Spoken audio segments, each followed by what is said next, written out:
রাস্তাঘাট নির্মাণের সময় আমরা অতিরিক্ত মুনাফার জন্য তাড়াহুড়া করে ঘর বাড়ি নির্মাণ করে থাকি। এই কাজটা ইসলামী দৃষ্টিতে কতটুকু জায়েজ? রাস্তাঘাটের নির্মাণের সময় ঘর বাড়ি বানায় মানে এটা আবার কি? ও রাস্তার আশেপাশে যাতে ভাঙা পড়ে। সুবহানাল্লাহ বলবো না নাউযুবিল্লাহ বলবো?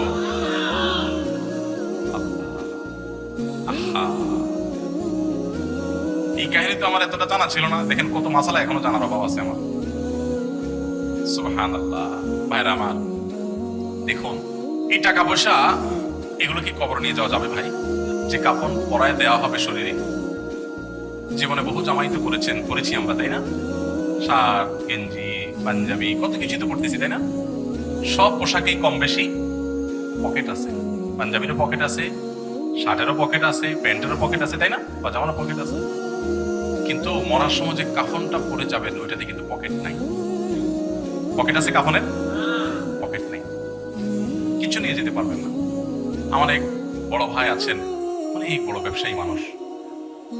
উনি আমাকে প্রায় বলেন, ভাই পয়সা কামার জন্য জীবনে বহু কষ্ট করছি, আল্লাহ যথেষ্ট দিছে না, এখন পয়সা কামার জন্য আর অতিরিক্ত কষ্ট, যেটা পাগল হয়ে যায় না মানুষ, এগুলো ছেড়ে দিছি। কারণ যেদিন বুঝেছি যে এগুলোর কোনো কিছু নিয়ে যেতে পারবো না, সেদিন চিন্তা করলাম কেন তাহলে এত কাহিনী করবো। এই যে আপনি রাস্তা নির্মাণ হচ্ছে, সরকার একবার করছে, রাস্তা নির্মাণ হতে যাচ্ছে, এটা টের পেয়ে রাস্তার আশপাশে আপনি ঘর বানালেন, যাতে ভাঙলে যা খরচ করছেন তার চেয়ে বেশি বিল আপনি আদায় করতে পারেন। এই যে অসৎ উপায় আপনি অবলম্বন করলেন, অযথা একটা জিনিস ভাঙবেন, নিজে হাতে ধ্বংস করবেন, শুধুমাত্র একটু বেশি টাকা আদায়ের জন্য এই যে প্রতারণা করলেন, এই যে 2 নম্বরই করলেন, এই যে গুনাহের কাজ করলেন, এই যে অসততা অবলম্বন করলেন, এই যে চিটারি করলেন, এটার নাম চিটারি। বানাচ্ছেন ঘর, আসলে মতলব টাকা।